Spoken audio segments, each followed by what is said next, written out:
이게 지금 사교육 폐지, 그다음에 특목고 자사고 폐지 네네. 문제를 들고 나오신 분들이 있단 말이에요. 먼저 이제 남경필 지사가 2018년 지방선거에서 사교육 폐지를 위한 국민투표를 실시하고 또 국민 다수가 동의한다라면 당 차원에서 사교육을 전면 폐지하는 법을 추진하겠다 밝혔는데 우리 윤신호 선생님 이제 공교육 쪽에 계시니까 뭐 이 의견에 대해서 찬성입니까? 일단 찬성이에요, 아니면 반대? 전 반대예요. 반대? 왜냐하면 일단은 반대라기보다는 정확하게는 불가능하죠. 불가능하다. 네. 왜냐하면 이 사교육이라는 것 자체를 폐지한다라는 것 자체가 국가가 교육을 독식하겠다는 거잖아요. 네. 그 얘기 다양성도 그렇죠. 다양성도 다 없어지는 거죠. 네. 네. 그런데 우리 그러면 국장님 생각은 사실 저희는 이제 네. 그 조기에 네. 남경필 지사의 경우에는 가장 빨리 그 대선 후보로서의 정체성을 밝혔던 네, 후보거든요. 그래서 조기에 이 공약을 내놓아서 네. 과연 이 공약이 진정성 있는 공약인가 그 평가를 하기 위해서 그 대선 공약 평가를 위한 토론회를 남경필 후보 네네. 측과 실제로 열었습니다. 네. 그래서 이제 사실은 그러면은 대선 후보는 표의 문제에 가장 민감하잖아요. 맞죠. 그럼 이 후보가 진정성 있는 공약을 내놓았느냐의 측면에서 봤을 때는 사실 그 토론회 자리에 경기지사인데 네. 경기도 학원연합회 회장이 왔어요. 아, 예. 그래서 이렇게 질의를 하는데도 네. 사실 사교육에 있는 인프라들을 공교육 내에 좀 터미널을 만들어서 네. 온오프라인 내로 좀 흡수하겠다라는 그 세부 전략이 있더라고요. 네. 그래서 사실 언제까지 학원의 칠판 강의를 4차 산업혁명 시대에서 아이들이 듣고 있겠는가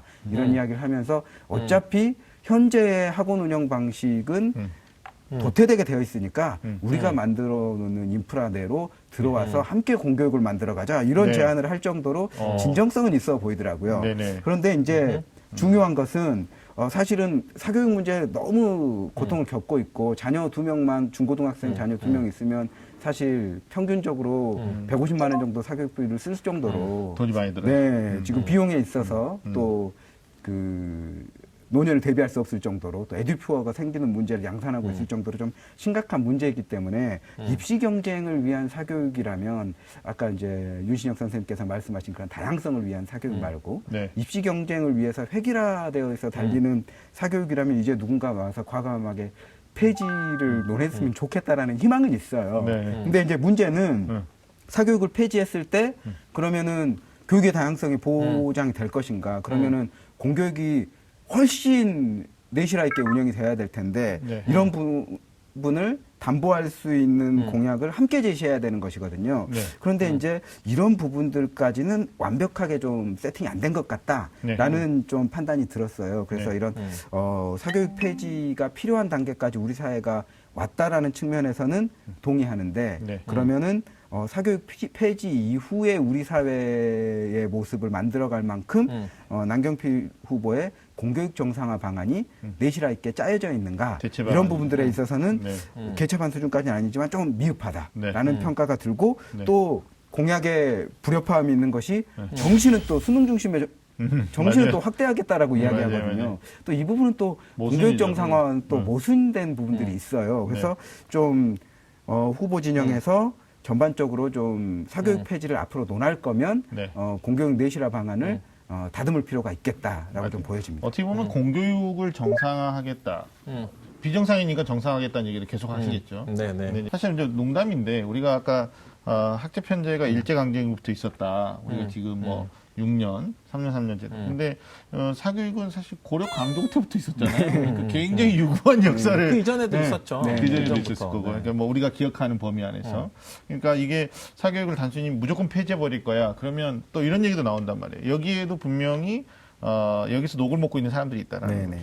그러니까 소위 말하는 이제 많은 실업자가 양산될 것이다. 뭐 그러니까 이런 문제. 이제 이게 지금 아까 그 우리 국장님이 잠깐 얘기하셨는데 사실 그 사교육 그러니까 사실 이렇게 물어보시는 거예요. 저한테 찬성이야 반대니까 반대 불가능이니까 네. 너 그럼 사교육 국정원 세상을 부정하는 거야? 이런 식으로 물어보신 것 같은데 아니. 이게 사교육이 도대체 어디서부터 어디까지인지도 사실 명확하게 개념을 먼저 정해놓고 가야 돼요. 지금 우리 그 대표 국장님 계시는 사교육 국정원 세상은 입시의 맞습니다. 사교육을 얘기하는 거고요. 네. 여기서 만약에 그냥 사교육 폐지하는 그러면 뭐 어린애들 뭐 어디 가서 피아노 배우고 막 이러는 거 있잖아요. 어렸을 때. 네. 뭐 이런 것도 뭐 어디 가서 뭐 프로그램하고 막 이런 거 다 사교육이 될 수 있죠. 학교에서 하는 거 외에 나머지 다 아니, 사교육 아니에요? 성인교육도 마찬가지. 이게 네네, 지금 맞아요. 성인교육도 이게 범주를 마찬가지죠. 정확하게 안 정하면 네네, 네. 초중고만 얘기할 게 아니라 지금 뭐 영어 학원도 그렇고요. 컵밥 먹고 네네. 있는 노량진의 고시생들까지 네네. 그거 다 여기도 다 사교육이잖아요. 사교육이거든요. 네. 그래서 아마 네. 저희가 이제 토론회를 연 네네. 결과로는 네. 좀 범위를 정하고 있기는 해요. 네네. 입시에 국한해서 네. 범위를 정하고 있긴 한데 이런 부분들이 전반적으로 알려져 있지 않고 약간 그 파퓰리즘적 공약이다라고 생각할 수 있는 부분들은 네. 그냥 사교육 폐지, 사교육 전면 폐지, 국민투표 이 음. 워딩 안에는 세부 공약이 들어있지는 않거든요. 그래서 맞아요. 좀 네네. 실제 공약을 따져봤더니 완전 폐지는 아니네. 네. 뭐 이렇게 생각할 수도 있는 부분들도 있는 거죠. 알겠습니다. 이게 폐지 주장하기 앞서서 말씀하신 대로 이게 이제 부작용도 생각해야 되고 또 하나는 이제 범위를 어디까지 생각하고 있느냐. 이게 네네. 지금 후보로서는 굉장히 중요한 명제예요. 그 다음에 공교육의 정상화라는 이게 변질될 수 없는 이게 대명제지 않습니까? 여기에 대한 좀 진지한 고민들이 이루어진 다음에 그 다음 차선에서 좀 얘기를 해야 네네. 되지 않을까라는 생각합니다.